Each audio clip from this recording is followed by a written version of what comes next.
Bismillahirrahmanirrahim. Bugün sizlərə idrarla nəcis olmuş matrası az su ilə, yəni stəkanda olan su ilə nə şəkildə paklamaq lazım olduğunu əməli bir şəkildə göstərmək istəyirəm. Məsələn, fərz edək ki, bizim matrasımızın müəyyən bir hissəsi, məsələn, bu hissəsi daha doğrusu idrarla nəcis olub.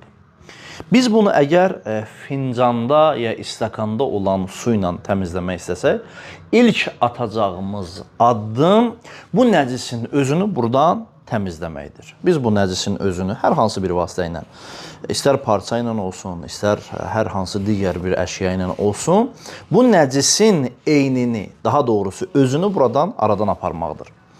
Nəcisin özünü aradan apardıqdan sonra bir dəfə stəkanda olan suyu həmin nəcisin üzərinə tökürük, diqqət edirsiniz. O şəkildə tökürük ki, bu su bu nəcisi tam bir şəkildə əhatə eləsin. İlk dəfə su tökdükdən sonra həmin suyu bir bez parçası ilə tam bir şəkildə oradan yığırıq. Diqqət edirsiniz. Bu bez parçasını bura sıxırıq ki, orada olan suyu tam bir şəkildə özünə cəzb eləsin, özünə çəksin. İlk dəfə, birinci dəfə daha doğrusu o suyu oradan götürdükdən sonra biz bu bez parçasını ikinci dəfə əgər istəsək istifadə edək, ya bunu yumaq lazımdır, ya da ki ayrı bir parçadan istifadə etmək lazımdır. Biz bir dəfə su tökdük, həmin suyu yığdıq.